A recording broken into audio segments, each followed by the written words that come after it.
토요일날도 공부를 해야 되는데 너무 슬프시죠? 그 내년까지 가면 안 되지 않습니까? 그쵸? 올해 후딱 끝내야지. 아니, 우리 중개사는 기회비용이 로스쿨생들보다 훨씬 커요. 벌이가 크니까.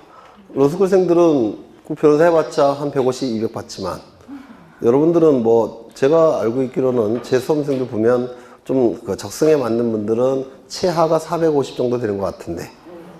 그죠? 그러니까 기회비용이 훨씬 크니까, 내년에 또 할 수는 없어요. 네. 올해 그냥 끝내야죠. 네. 올해 끝나셔야 돼요. 아이, 세상에 어떻게 재미로만 삽니까? 네. 돈도 벌고 그래야지. 네. 317쪽에 적부심사 보겠습니다. 적부심사. 이 적부심사도 그림 하나로 다 끝낼 수가 있는데요. 예전에 설명을 드린 것 같아요. 적부심사. 그림을 한번 또 그려보겠습니다. 이 지적 측량의 성과에 대해서 그 성과가 적법하게 이루어졌는지 아니면 부적법하게 이루어졌는지 심사를 청구하는 것. 요거를 생략해서 지적측량 적부심사 청구라고 얘기합니다. 지적측량의 성과에 대해서 그 성과가 적법하게 이루어졌는지 부적법하게 이루어졌는지 심사를 청구하는 것. 지적측량 적부심사 청구라고 부르고요. 이건 처음 청구할 때 적부심사라고 부르고 두 번째 청구할 때를 지적측량 적부 재심사 청구라고 얘기합니다. 그래서 적부심사 청구, 재심사 청구 두 가지가 있어요. 이때 이 적부심사나 재심사를 청구할 수 있는 자는 그 측량 성과에 대해서 불만이 있을 수 있는 자, 즉 토지 소유자 또는 인접토지 소유자, 인접토지 소유자를 이해관계인이라고 부릅니다. 인접토지 소유자. 또한 이 적부심사 청구는요, 이 성과도가 나오기 위해서는 검사 측량을 거쳐야 되고 검사 측량은 대부분 지적소관청이 합니다. 그러면 지적소관청이 검사 측량을 했을 때 지적측량 수행자가 불만이 있을 수 있죠. 맞습니까? 따라서 적부심사는 지적측량 수행자도 청구할 수가 있습니다. 이게 시험에 잘 나와요.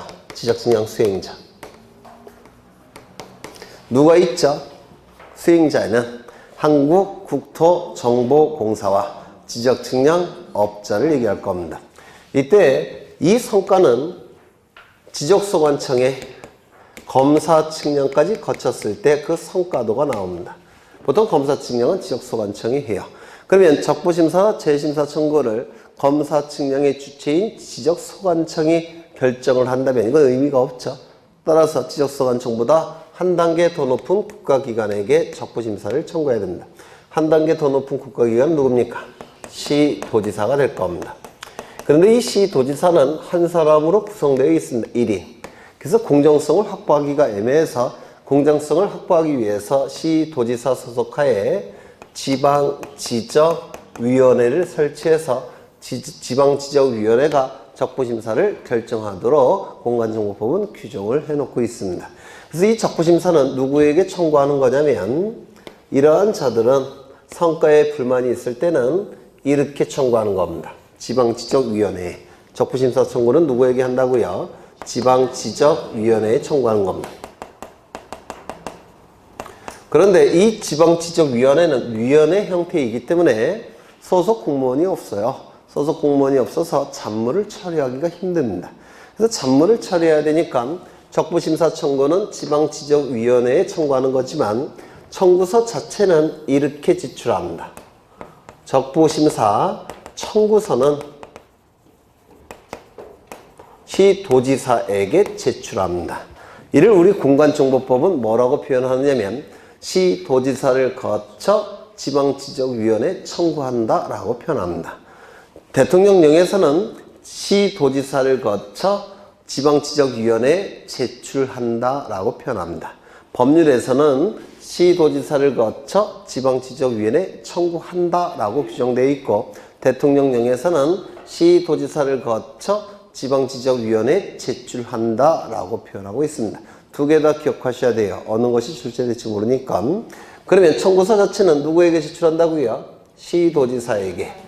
결정 권한이 없기 때문에 이쪽으로 보내야 됩니다. 30일 이내에 회부를 해야 됩니다. 회부가 이루어지면 지방지적위원회에서는 60일 이내에 열심히 심의하고 의결할 겁니다. 문제는 사안이 복잡한 경우도 있을 수가 있습니다. 그렇죠? 사안이 복잡한 경우도 있을 수가 있기 때문에 부득이한 사유가 있는 경우에는 의결로서 30일을 넘지 않는 범위 내에서 한 번만 연장이 가능합니다. 이 연장의 결정 권한은 시도지사가 갖고 있는 것이 아니라 지방지적위원회에서 의결로서 연장을 결정하게 될 겁니다. 이때 심의 의결은 과반수 이상이 출석해야 되고 출석한 위원 과반수 이상의 찬성이 있어야지만 의결이 이루어지게 될 겁니다. 의결이 이루어졌다면 갖고 있을 필요 없죠. 지체 없이 송부합니다.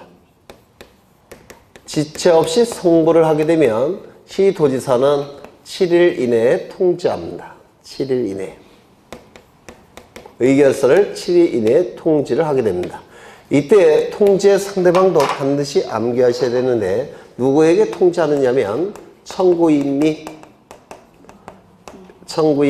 이해관계인에게 통지하는 겁니다. 여기서 청구인 및 이해관계인에서 요 및도 출제가 된 적이 있어요. 그러면 청구인은 누구냐면 소유자가 청구했다면 이 둘이 이해관계인이 되는 것이고요. 이해관계인이 청구했다면 이 둘이 이해관계인, 얘가 청구했다면 이 둘이 이해관계인이 됩니다. 즉 전원에게 통지해야 된다는 뜻이에요. 전원에게. 그러면 통지를 받은 자는 고민하겠죠. 고민을 합니다. 통지를 받은 자들은 고민하는데 고민할 수 있는 기간은 90일입니다. 그래서 90일 이내에 다시 한번 청구할 것인지 아니면 받아들일 것인지 결정을 해야 됩니다. 그래서 다시 한번 청구할 때를 뭐라고 부르냐면 적부 재심사 청구라고 얘기하는데 적부 재심사는 90일 이내에 청구를 해야 됩니다. 한 단계 더 올라가야 돼요. 누구겠습니까? 국토교통부 장관이 됩니다. 재심사 청구를 이쪽에 청구해봤자 의미가 없겠죠. 그래서 한 단계 더 높은 국가기관에게 올라갑니다. 이 국토교통부 장관도 한 사람으로 구성되어 있기 때문에 공정성이 확보되지 않았습니다. 공정성을 확보하기 위해서 국토교통부 장관 소속하에 중앙지적위원회를 설치해서 여기서 결정하도록 합니다. 그래서 청구 자체는 누구에게 하느냐면 중앙지적위원회에 청구하는 겁니다. 뭐를? 적부재심사를. 적부재심사 청구는 중앙지적위원회에 청구하는 겁니다. 그런데 이 중앙지적위원회도 위원회 형태이기 때문에 소속 공무원이 없습니다. 잡무를 처리하기가 힘들어요. 따라서 청구 자체는 중앙지적위원회에 청구하는 거지만 청구서는 누구에게 제출할까요? 국토교통부 장관에게 적부 재심사 청구서를 제출합니다. 이를 우리 법률에서는 뭐라고 규정되어 있냐면 국토교통부 장관을 거쳐 중앙지적위원회에 청구한다라고 규정되어 있고 대통령령에서는 국토교통부 장관을 거쳐 중앙지적위원회에 제출한다라고 규정되어 있습니다.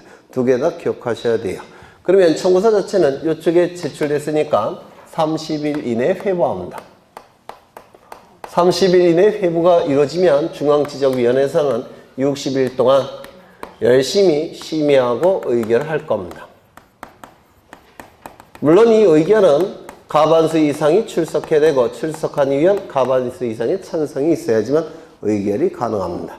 또한 사안이 복잡한 경우, 즉 부득이한 사유가 있는 경우에는 의결로서 30일을 넘지 않는 범위 내에서 한 번만 연장이 가능합니다.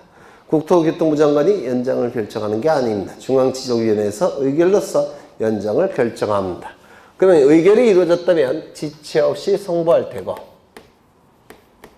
송부를 받은 국토교통부 장관은 가지고 있을 필요는 없어요. 그래서 얘네에게 7일 이내에 통지합니다. 7일 이내에 통지하고 의결서 4번을 보냅니다. 의결서 4번을 보내게 돼요. 그러면 지적소관청에서는 성과를 수정하거나 오류를 정정하게 됩니다. 이때 이 오류 정정은 신청에 의해서 청정되는 게 아닙니다. 의결서라는 명백한 자료가 있기 때문에 직권으로 청정하는 것에 해당이 됩니다. 이러한 절차에 따라서 적부심사와 적부재심사가 이루어지는데 여러분이 보시는 것처럼 똑같아요. 똑같죠? 똑같습니다. 이거 똑같고 똑같아요. 그래서 암기하는 게 어렵지 않습니다. 똑같은 이유는 적부재심사와 적부심사는 준용 규정에 의해서 절차가 규정되어 있기 때문에 절차 자체가 똑같습니다. 그래서 외우는 게 대단히 쉬워요. 네. 똑같지 않은 건 이거 하나밖에 없죠. 이거 하나밖에 없습니다. 그래서 이것만 기억하시면 한 2번 정도 그려보시면 네, 쉽게 그릴 수가 있어요. 거의 다 득점이 되십니다. 1번부터 보겠습니다. 지적증명 적부심사를 청구할 수 있는 자는 소유자 이해관계인 또는 지적증명 수행자이다. 맞겠죠? 수행자 누구인지도 기억하셔야 돼요. 누굽니까? 네, 수행자. 한국국토정보공사와 지적측량업자가 될 겁니다. 2번 지적측량 적부심사 청구를 받은 시도지사는 30일 이내에 다툼이 있는 측량의 경위 및 성과 등을 조사하여 지방지적위원회에 회부해야 된다. 30일 이내 회부. 3번 적부심사를 청구하는 자는 측량을 신청하여 측량을 실시한 후 심사청구서에 측량 성과와 경위서를 첨부하여 시도지사에게 제출한다. 누구에게 제출한다고요? 시도지사에게 제출하는 겁니다. 지방지적위원회가 아니라 시도지사에게 제출하는 거예요. 청구 자체는 지방지적위원회, 제출은 시도지사. 그렇죠.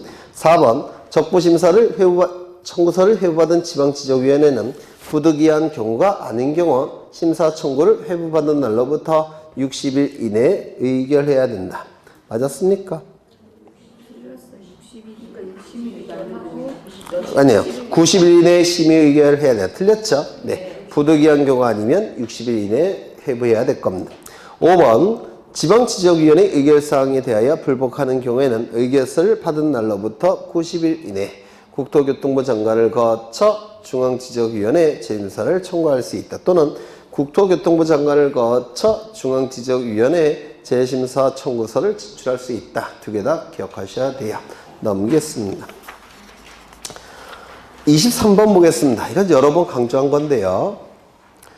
기억은 니은에 대하여 필지별로 소재, 지번, 지목, 경계, 좌표 등을 조사, 측량하여 지적공부에 등록해야 된다 라고 되어 있는데 거기 보통 지적소관청이라고 한다면 시군구 안의 토지라는 문구가 나와야 되고 국토교통부 장관이라고 한다면 전국토 즉 모든 토지가 나와야 된다고 했죠. 기억나십니까? 네, 몇 번입니까? 5번이에요. 너무 쉬운 문제죠. 네. 24번 가겠습니다. 공간정보의 구축 및 관리 등에 관한 법률상 토지의 조사 등록에 관한 설명으로 틀린 것은 1번도 나왔죠. 국토교통부 장관 하면 모든 토지라는 문구가 나와야 돼요.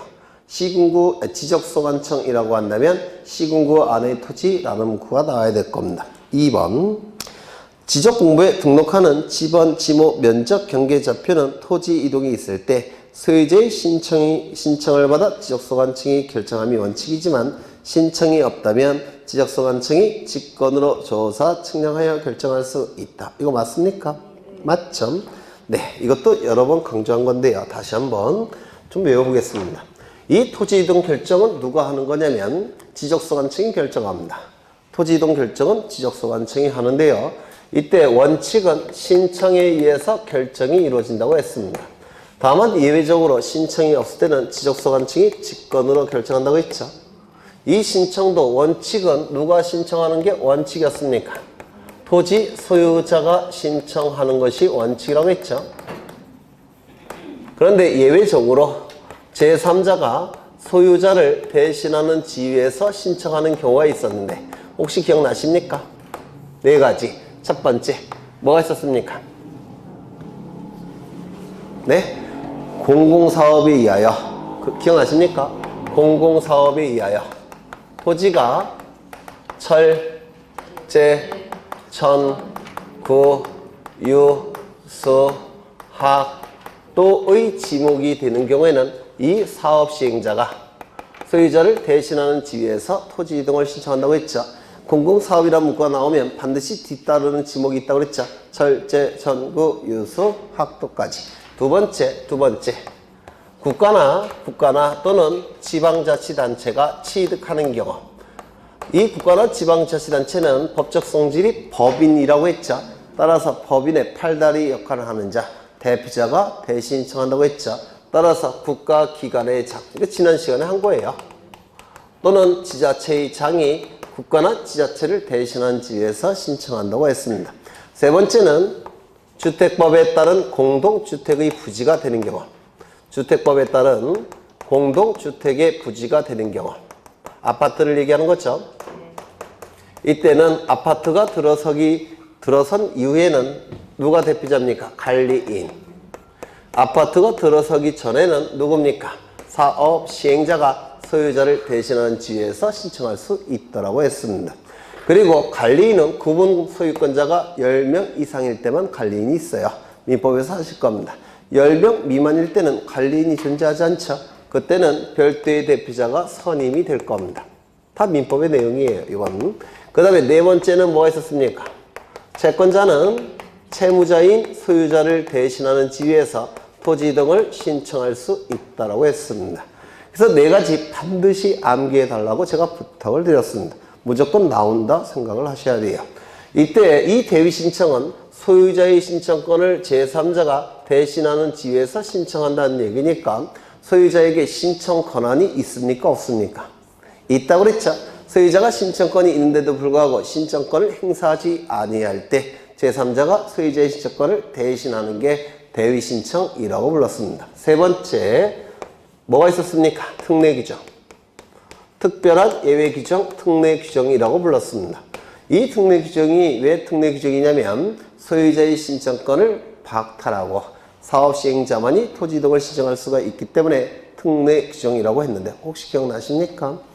즉 각종 토지개발 사업이 이루어지는 경우 이 토지개발 사업은 공공성이 대단히 강한 사업입니다. 따라서 소유자에게 신청권을 인정하게 되면 이 공공적인 사업이 진행이 잘 안 돼요. 따라서 처음부터 소유자의 신청권을 박탈합니다. 박탈하고 누구만이 신청할 수 있다고 했습니까? 사업 시행자만이. 그래서 소유자의 신청권을 처음부터 박탈하기 때문에 특별한 예외 규정, 특례 규정이라고 불렀습니다. 얼핏 나세요? 정확하게는 안 나도. 네, 그러시면 돼요. 얼핏만 나면. 그 다음에 직권에 의해서 결정되는 순서, 절차를 기억하셔야 된다고 했는데 첫 번째, 계획을 수립해야 되죠. 어떤 계획을 수립했습니까? 토지 이동에 대한 현재의 상황을 어떻게 조사할지 계획을 수립한다고 했습니다. 수립한 계획에 따라서 이제 현장에 가서 토지 이동 조사를 한다고 했죠. 토지 이동 조사가 이루어지면 이 토지 이동 조사를 통해서 수집된 정보를 어디에 적는다고 했죠?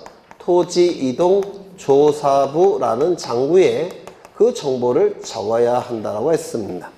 그러면 토지 이동 조사부라는 장부에 그 정보가 적혀 있다면 그 적힌 장부를 토지 이동 조사부를 가지고 지적소관청에 돌아와서 중요한 정보를 출연합니다.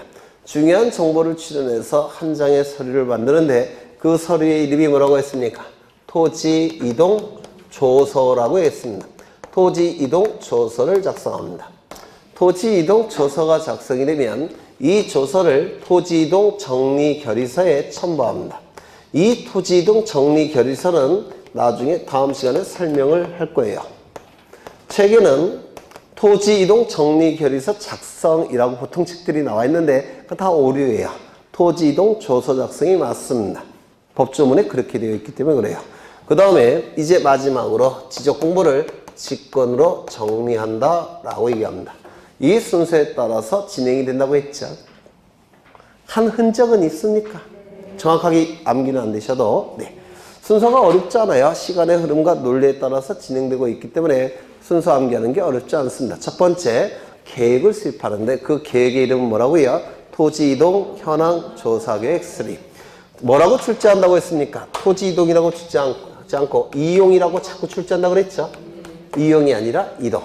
토지 이동에 관한 현재의 상황을 어떻게 조사할지 계획을 수립합니다. 수립한 계획에 따라서 현장에 가서 조사를 합니다. 조사가 이루어졌다면 그 수집된 정보를 토지이동조사부라는 장부에 적습니다. 그러면 토지이동조사부에는 그 정보가 등록되어 있을 텐데 그 장부를 가지고 지적소관 측에 돌아옵니다. 돌아온 다음에 중요한 정보를 출연해서 한 장의 서류를 만듭니다. 이를 토지이동조서라고 얘기합니다. 토지이동조서가 작성이 됐다면 이제 이 조서를 토지이동정리계획서에 첨부한 후 지적공부를 직권으로 정리하게 됩니다. 이 순서 이것도 시험에 나온다고 말씀을 드렸어요. 그러면 여기서 틀린 것은 3번이 틀렸습니다. 여기서 승인 그런 문구 없어요. 그렇죠? 승인이 틀렸습니다. 그 다음에 넘어가겠습니다.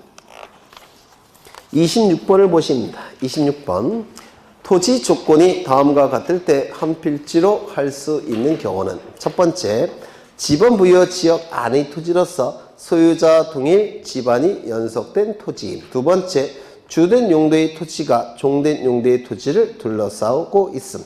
첫 번째는 한 필지가 된다는 걸 암시하는 겁니다. 첫 번째는.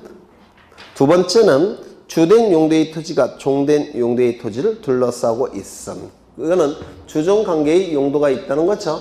그리고 이것도 한 필지가 되게 될 겁니다. 거기 둘러싸고 있다는 표현이 있으니까 한 필지가 된다는 뜻이에요. 그러면 여기서 뭘 물어보는 문제일까요? 양입지가 되느냐 안 되느냐 이걸 물어보는 문제가 될 겁니다. 양입지가 제한되는 것은 세 가지가 있다고 했죠. 첫 번째, 대지는 양입지가 될 수가 없다고 그랬죠. 두 번째는 주된 용도의 토지의 10%를 초과한다면 양입지가 될 수 없다고 그랬죠. 세 번째, 330제곱미터를 초과한다면 양입지가 될 수 없다고 했습니다. 그러면 이 문제의 형태는 이걸 하나씩 위에서부터 대입해 보시면 돼요. 하나씩. 그러면 한번 대입해 보겠습니다. 가수원의 면적이 5000제곱미터, 유지의 면적이 450제곱미터. 첫 번째, 유지라는 표현이 있으니까 대지는 아니네요. 두 번째, 10% 초과합니까? 10% 초과하지 않죠? 세 번째, 330제곱미터 초과합니까? 초과하죠? 초과 안 합니까? 330제곱미터 초과 안 합니까? 450제곱미터로 되어 있으니까 330제곱미터 초과하죠? 그러면 1번, 2번은 통과했지만 여기에 걸렸습니다. 따라서 양입지가 될 수 없습니다. 맞습니까? 2번, 가수원의 면적이 4000제곱미터, 유지의 면적이 331제곱미터인 경우 첫 번째, 유지라는 표현이 있으니까 대지는 아니죠. 두 번째, 10% 초과합니까? 초과하지 않죠. 세 번째, 330제곱미터 초과합니까? 초과하죠. 세 번째, 걸렸습니다. 양입지가 될 수가 없습니다. 3번, 가수원 면적 3000제곱미터, 유지 면적이 301제곱미터인 경우 유지라는 표현이 있으니까 대지는 아니네요. 1번 통과. 2번, 10% 초과합니까? 2번에서 걸렸네요. 따라서 양입지가 될 수가 없습니다. 4번, 2000제곱미터, 유지 220제곱미터. 먼저 대지는 아니죠. 1번 통과. 2번, 10% 초과합니까? 초과하죠. 2번에 걸렸습니다. 양입지가 될 수가 없습니다. 5번, 가수원 1000제곱미터, 유지 100제곱미터. 첫 번째, 유지니까 대지는 아니죠. 1번 통과. 2번, 10% 초과합니까? 아니요. 초과하지 않죠. 딱 10%죠. 따라서 2번 통과. 3번, 330제곱미터 초과합니까? 아니요. 초과하지 않죠. 3번 통과. 양입지가 될 수 있습니다. 이렇게 하나씩 대입하시는 거예요. 순서대로. 그래서 정답은 5번. 그 다음에 넘어가겠습니다. 29번 보겠습니다. 29번. 각종 토지 이동에 따른 지번부여 방법에 관한 설명 중 틀린 것은 1번 등록 전환. 신규 등록과 등록 전환은 같은 방법으로 지번을 부여한다고 했습니다. 머릿속에 떠오르셔야 돼요. 이거 절대 암기 안 돼요. 첫 원칙은 지번의 연속성을 유지해야 되니까 인접토지의 본번에 부번을 붙여서 지번을 부여합니다. 다만 예외적으로 세 가지 경우에는 그 지번부여 지역의 최종 본번에 다음 순번으로 뭘 부여합니까? 본번을 부여한다고 했죠. 세 가지 경우. 첫 번째, 최종 지번 토지에 인접한 경우. 두 번째, 멀리 떨어진 경우. 세 번째, 여러 필지인 경우. 이 세 가지 경우에는 그 지번부여 지역의 최종 본번에 다음 순번으로 본번을 부여하게 될 겁니다. 그러면 이 지문 맞았습니까? 1번 여러 필지라는 표현이 있죠. 그러면 그 지번부여 지역이 최종 본번의 다음 순번으로 본번호 지번부여할 수 있습니까? 맞는 질이 될 겁니다. 2번 분할의 경우 분할은 원칙적으로 한 필지는 분할 전 지번을 부여하고 나머지는 본번에 최종 부번에 다음 순번으로 뭘 부여합니까? 부번을 부여했죠. 다만 건축물이 있는 경우에는 건축물이 있는 토지에 분할 전 지번을 부여하고 나머지는 본번에 최종 부번에 다음 순번으로 부번을 부여했습니다. 그러면 분할의 경우 분할 후 필지 중 주거 사무실 등의 건축물이 있는 필지에 대해서는 분할 전 지번을 우선하여 부여합니까? 부여하죠. 맞는 지문이고 신규 등록의 경우로서 대상 토지가 그 지번 부여 지역 아니 최종 지번 토지에 인접한 경우 그때는 그 지번 부여 지역이 최종 본번의 다음 본번에 부번을 붙여서 부여합니까? 아니죠. 그 지번 부여 지역이 최종 본번의 다음 순번으로 본번으로 부여한다고 했습니다. 그렇죠. 그 다음에 4번 합병의 경우 어떻게 부여했죠? 선순위 지번을 합병의 지번으로 부여했습니다. 다만 본번만으로 된 지번이 있을 때는 그 지번 중에서 선순위 지번을 합병의 지번으로 부여할 겁니다. 건축물이 있는 경우에는 반드시 뭐가 필요합니까? 신청이 있어야지만 건축물이 있는 지번을 합병의 지번으로 부여할 수 있었습니다. 그래서 여기 신청이라는 표현이 있으니까 맞죠? 안 맞아요? 맞죠? 5번 축적 변경 시행지역 안의 필지에 지번을 새로이 부여할 때는 도시개발사업 등이 완료됨에 따라 지적 확정 측량을 실시한 지역 안에서의 지번 부여 방법을 준용한다. 도, 축, 지, 행, 확정 도시개발사업 시행지역 도, 축적 변경 시행지역 축, 지번 변경 지역 지, 행정구역 개편지역 행, 도축, 지, 행의 경우에는 지적 확정 측량 실시 지역의 지번 부여 방법을 사용한다고 했습니다. 도축, 지행, 확정 기억나시죠? 네. 그 다음에 넘어가겠습니다. 31번 같은 경우도 제가 줄을 쳤어요. 줄을 쳤으니까 30번을 보시죠. 30번 1번을 보시면 지적소관청은 지적공부에 등록된 지번을 변경할 필요가 있다고 인정되면 시도지사, 대도시시장의 승인을 받아서 지번을 부여할 수 있다. 맞습니까? 기존의 지번을 바꿀 때는 승인이 필요하다고 했죠. 2번 신규 등록 이건 아까 보셨고 3번 지번 부여 지역의 일부가 행정구역 개편으로 다른 지번 부여 지역에 속하게 된 경우에는 시도지사는 개편 전 지번 부여 지역의 지번을 부여합니까? 아니죠. 다른 지번 부여 지역 안으로 이사 갔으니까 그쪽에서의 지번을 부여받아야 되겠죠. 그래서 이거 틀렸습니다. 그 다음에 경계점 좌표 등록부에 등록하는 지역의 한 필지 면적이 0.1제곱미터 미만인 경우에는 경계점 좌표 등록부가 있는 경우에는 소수점 첫째 자리까지는 무조건 등록한다고 그랬죠. 따라서 0.1제곱미터 미만일 때는 즉 0.001제곱미터일 때는 뭐로 등록한다고요? 0.1제곱미터 이를 최소 면적이라고 했고 임야도에 등록하는 지역은 임야도는 축척이 3,000분의 1, 6,000분의 1 소축척입니다. 그래서 1의 자리까지 구해서 등록한다고 했죠. 그러면 0.001 나왔을 때 1의 자리까지는 무조건 등록해야 되니까 얼마로 등록합니까? 1제곱미터로 등록한다고 했죠. 이를 최소면적이라고 얘기했습니다.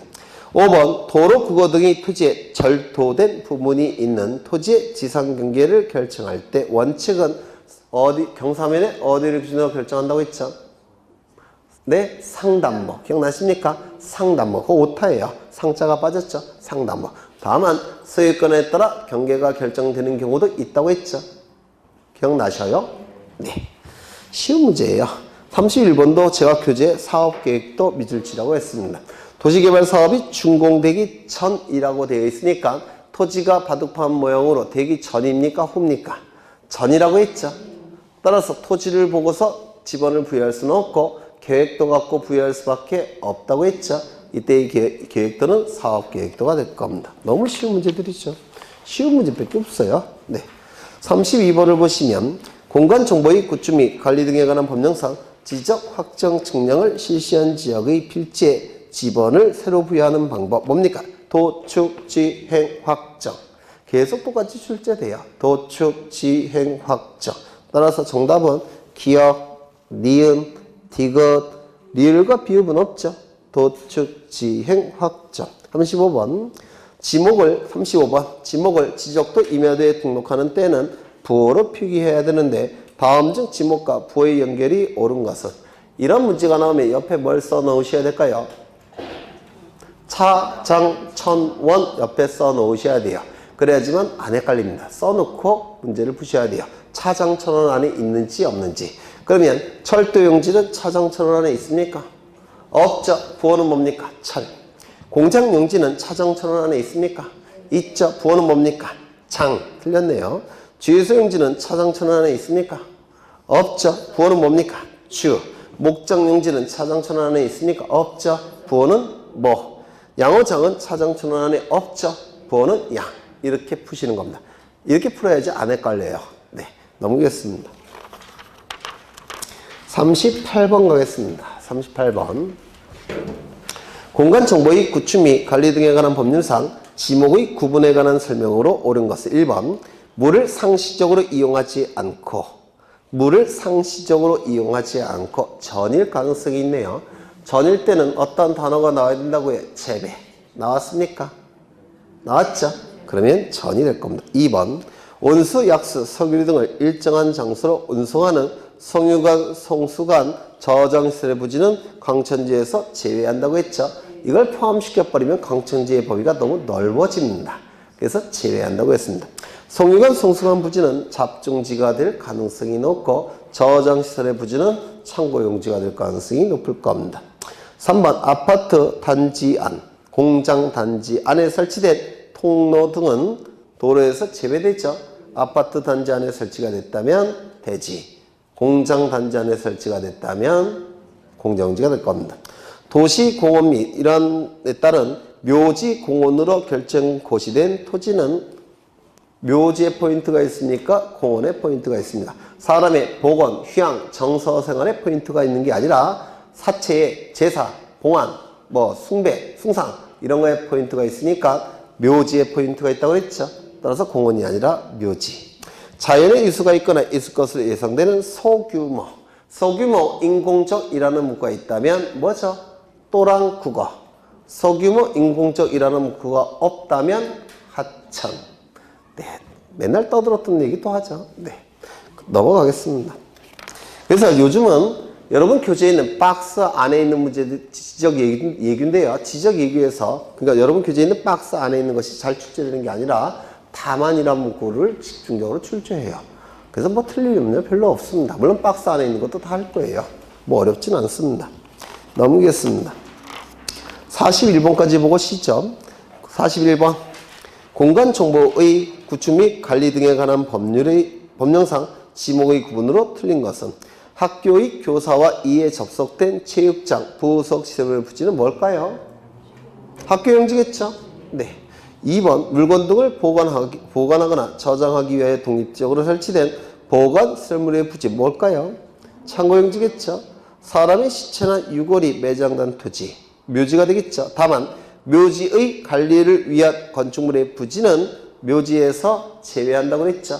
뭐가 됩니까? 대지. 목장용지, 가수원, 묘지 내의 건축물의 부지는 전부 다 뭐가 된다고요? 대지. 4번. 교통운수를 위하여 일정한 궤도 등의 설비와 형태를 갖춰 이용되는 토지와 이에 접속된 이러한 공적장, 부속시설물의 부지와 이에 접속된 시설물의 부지의 지목은 양어장이 아니라 뭘까요? 네? 교통운소, 일정한 궤도 이런 문구가 나왔으니까 뭘까요? 철도용지입니다. 틀렸습니다. 철도용지예요. 이건 아마 오타 같아요. 네, 철도용지 틀린 지문이에요. 그 다음에 5번. 육상이라는 표현 꼭 기억하셔야 되죠. 해상이라고 한다면 바다니까 지목이 존재할 수 없고요. 수산생물이라는 표현이 있죠. 수산생물 안에는 수산식물, 동물 다 포함된다고 했죠. 그래서 양식장이라는 지목은 존재하지 않는다고 했는데 기억나십니까? 그래서 이것도 맞는 지문입니다. 정답은 3번, 4번 두 개가 정답입니다. 3번, 4번. 여기까지 보고 좀 쉬겠습니다. 시간이 없으니까 5분만 쉬죠.